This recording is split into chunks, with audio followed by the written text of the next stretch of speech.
Hi everybody, Dizzy Crafter here with another video. I've recently been seeing a lot of these cards online on Facebook and stuff where they're using like these style of dies, and I thought, well, I'm sure I had some of these kind of dies, so I thought I'd have a mooch, and I sure as eggs found a die that looked very similar to the type of things they was using. This looks a little bit busier than the ones I've seen have been using, but I'm hoping this will work. And I thought, well, while I'm trialing it out, I'm going to film it because I haven't actually got any films, any videos up, ready and edited, and my New Year's resolution is going to go to pot if I don't start doing some filming. So this is the die we're going to be using. This is from Card Making Magic, and it's the Petal Trellis die set. So the first thing we're going to do is we're going to cut out 2 pieces of card the exact same using the outline die of this die set. The reason I'm die cutting it out and not just using my paper trimmer to do it is I know that this is going to be exact same, and that is really important from what I can gather.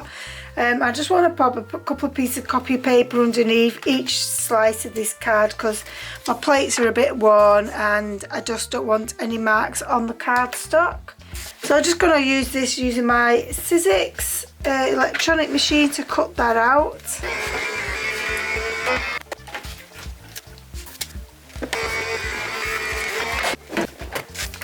So the reason I was cutting these out was because I actually thought, well, I don't want to make a slight mistake and be like 1 or 2 millimeters out when doing it on my trimmer. So having this outline die with the die set is perfect for this. I know it'll be the perfect match once I'm finished. So the next thing we need to do is to actually use a stamping platform. Now I'm using a Misty. You can use whatever stamping platform you want, but I'm guessing that this is going to be an important piece of equipment to actually do this. And just take all my magnets, it's kind of like magnet mad on here. I want to take my first piece, and wherever I put this, I've got to then put it down, every piece in the same corner. And then we want to get my stamp. And the stamp I've decided to use is this Visible Image Where Flowers Bloom collection, and we're going to be using this huge flower here.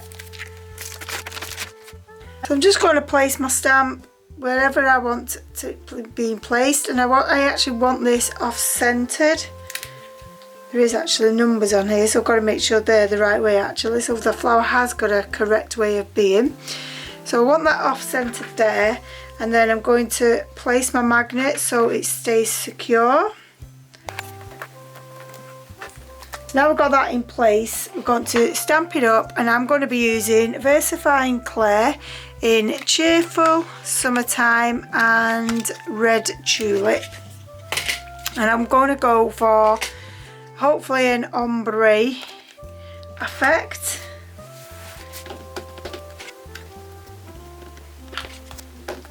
So I don't actually want like the line, so I'm just going to go over with a blending tool and just blend them together hopefully, and that will work. Turn my sponge around and do the same here. And I'm hoping this will work because I've never actually done it before. And then we'll bob that over and give it a good press down and give it a chance for the ink to go into the card. And I thought I'd need to re-ink it just because obviously I've used that blending tool again.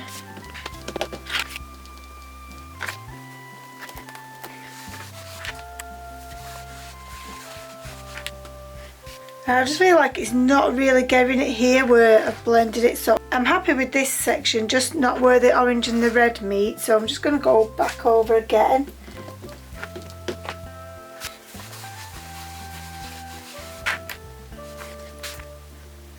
So that didn't work out too well, so I'm going to reverse it and try and do it on the other side, and hopefully the marked edges won't be seen with the stamp itself.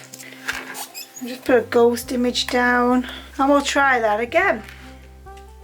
Like I say, I've never done this before, so It is trial and error when you're doing something new. Maybe I should have tried it before filming, but sometimes it's good to see how things mess up and how we can actually rectify it if we can. And I'm actually going to just try it without blending it and see if that works any better. I mean, I didn't really want any lines of like a definitiveness, but that might just have to be the case, unfortunately. Yeah, see, we have definitely got those lines and I definitely don't like them, so we'll have to just try and blend it out again. Maybe I should have just stuck with one colour. I've probably made my job harder than it needed to be, really.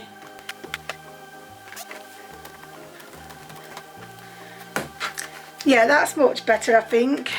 Maybe that's the way forward. So what we need to do now is still leave the stamp where it is and then put our second piece in. We want to make sure that this is in the corner again, in the right position. Again, I just want to do a ghost image just to make sure I can bring my magnets in a bit better then, so it's a bit closer. And we just go back in again with the inks. And because I didn't ink this one, the first one up, I didn't blend them out. I'm not going to do that again, but I will blend out on the second one again, just to try and keep the continuity of the picture. And then we'll re-ink it and then do the blending this time. That's definitely seemed to have worked the first time when I did it on the last page. And hopefully it'll work on this one.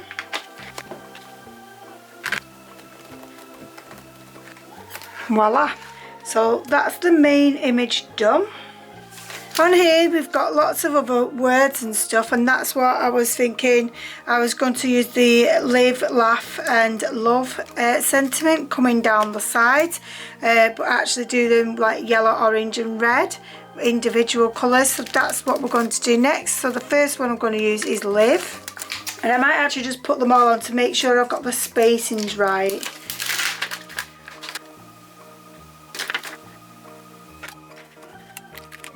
So I'm just going to ink up the live in the cheerful first.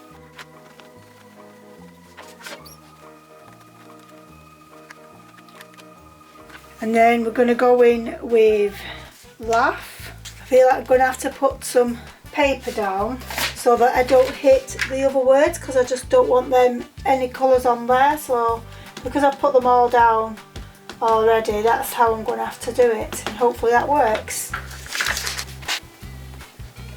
And then we're just going to mask them up again, and we're going to go in with the tulip red. Now we're happy with that, just going to repeat this step onto the other card, making sure that's in the right place again.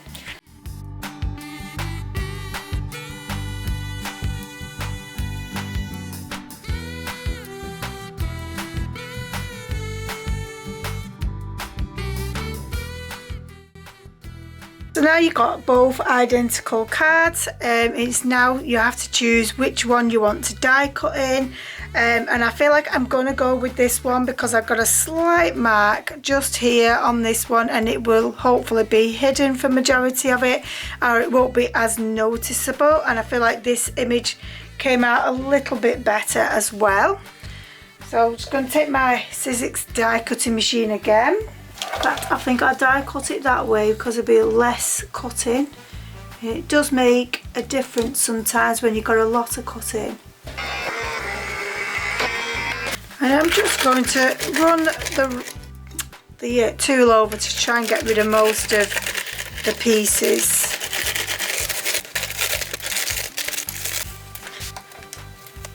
So I've took all the pieces out, and as you can see it looks like nothingness, and it's just like, what have you just done? But by adding it onto here, and it just marries up, and you can see, and it just gives that texture, and it just in person looks fantastic. I'm just hoping the camera can pick that up It's just something a little bit different, and I really like it. It's quick, it's simple, and yeah, I mean, it could even be more simple if you didn't use different colours like I tried to do the ombre. I mean, obviously that messed up the first time round on there, but yeah, so I'm really pleased. All I need to do now is glue that on. I mean, I guess you could, if you had like bigger spaces, you could even use foam, but I'm just going to glue this on with a wet glue.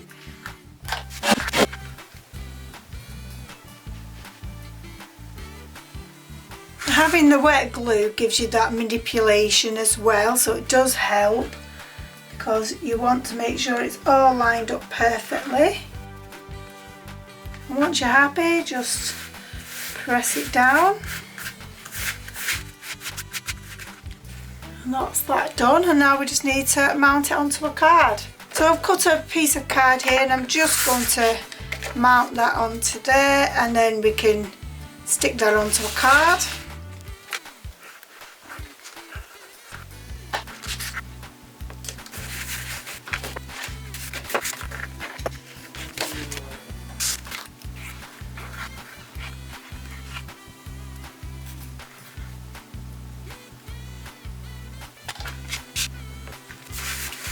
So that's the card done, but as you all know, I do like to make an insert for my card, so I thought we'll just do a quick insert while we're on here.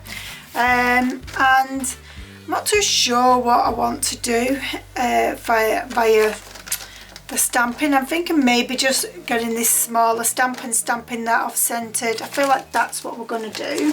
So all I've done is get a piece of copy of paper, fold it in half, and then cut it to the size for my card, well, slightly smaller. And then I'm just, like I say, going to take that flower outline and just stamp all around there.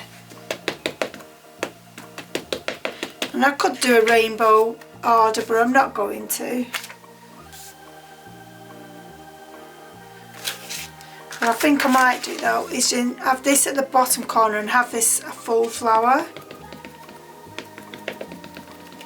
Or I may even have a full flower this corner and that corner. I think that's what I'll do. So you can see that that's actually what it is. And I might just go in with a little bit of the orange and a little bit of the red.